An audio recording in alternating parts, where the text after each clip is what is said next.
As we continue to cover the Democratic debate in Houston, I'd like to turn to a moment when the Univision anchor Jorge Ramos was questioning Senator Bernie Sanders. But I want to first preface this by saying a lot of people know Univision, and they know that Univision has always been reporting extensively on the plight of immigrants in the United States.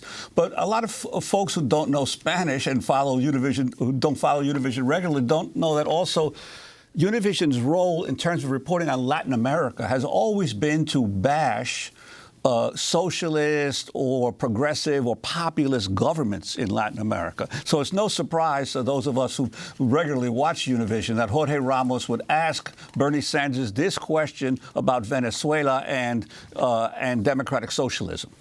Senator Sanders, one country where many immigrants are arriving from is Venezuela.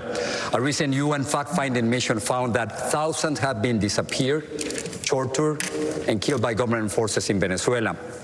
You admit that Venezuela does not have free elections, but still you refuse to call Nicolás Maduro un dictador, a dictator. Can you explain why, and what are the main differences between your kind of socialism and the one being imposed in Venezuela, Cuba, and Nicaragua? Well, first of all, let me be very clear. Anybody who does what Maduro does is a vicious tyrant.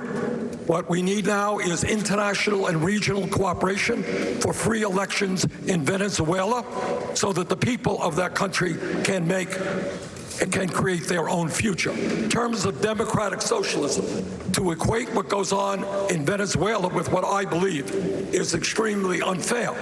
I'll tell you what I believe in terms of democratic socialism.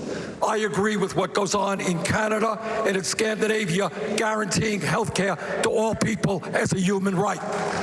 I believe that the United States should not be the only major country on earth not to provide paid family and medical leave.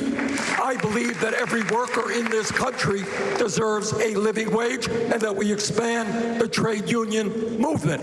I happen to believe also that what, to me, democratic socialism means is we deal with an issue we do not discuss enough, Jorge, not in the media and not in Congress. You got 3 people in America owning more wealth than the bottom half of this country. You got a handful of billionaires controlling what goes on in Wall Street, the insurance companies, and in the media. Maybe, just maybe, what we should be doing is creating an economy that works for all of us, not 1%. That's my understanding of democratic socialism. Secretary Augusto, you want it? And Julian Brave NoiseCat, I wanted to ask you this whole issue of now a couple of debates now, the issue of democratic socialism being raised by the moderators to try to pin one or the other candidates on that issue. So, I answer this question as, I have bylines in both Jacobin and Dissent and subscribe to both of those magazines, which would be identified as left or socialist.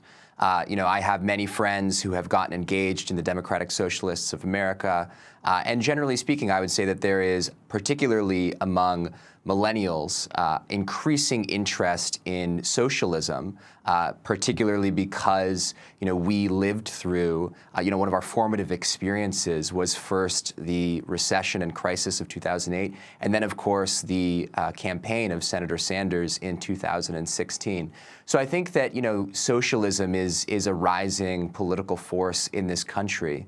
But it is true that, which kind of socialism we are fighting for, what our vision for a socialist movement might be, is a relevant sort of issue, right? Because there are, troubling legacies of socialist regimes around the country.